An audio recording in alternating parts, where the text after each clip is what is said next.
Samantala, tinalakay sa katatapos lang na 2+2 ministerial dialogue ng Pilipinas at Estados Unidos ang pagpapalawak pa ng mga Enhanced Defense Cooperation Agreement o EDCA sites sa bansa.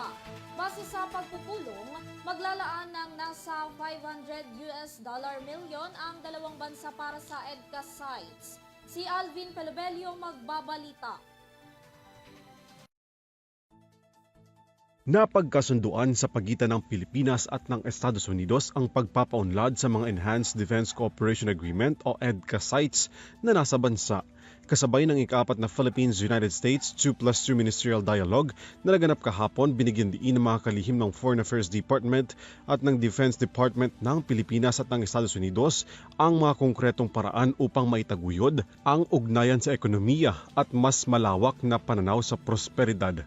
And more importantly, our firm commitment to Philippine-U.S. relations undeniably demonstrates that our alliance is ironclad.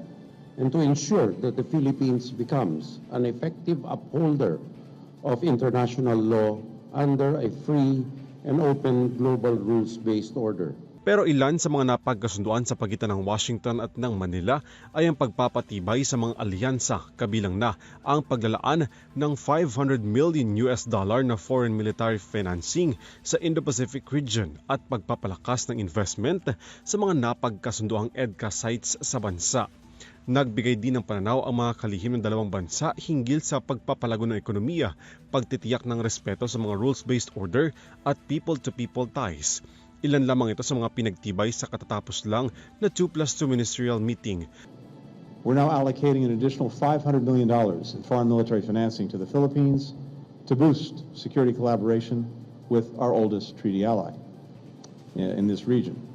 Now, that roadmap will ensure that our mutual investments go toward the most important capabilities. More than double our investments at Enhanced Defense Cooperation Agreement locations across the Philippines. Pero ang ilalaang pondo sa ugnayan sa depensa at seguridad sa pagitan ng Washington at ng Manila, umani ng batikos mula sa minorya sa Kamara. Ayon kay House Deputy Minority Leader at ACT Teachers Party List Representative Franz Castro, ito ay ang paraan ng administrasyon ni Pangulong Ferdinand Marcos Jr. na militaristic approach sa gitna ng mga pagbabago ng seguridad sa West Philippine Sea. Dapat din daw ilaan na lang sa mas mahalagang programa ng pamahalaan ng mga karagdagang pondo sa militar.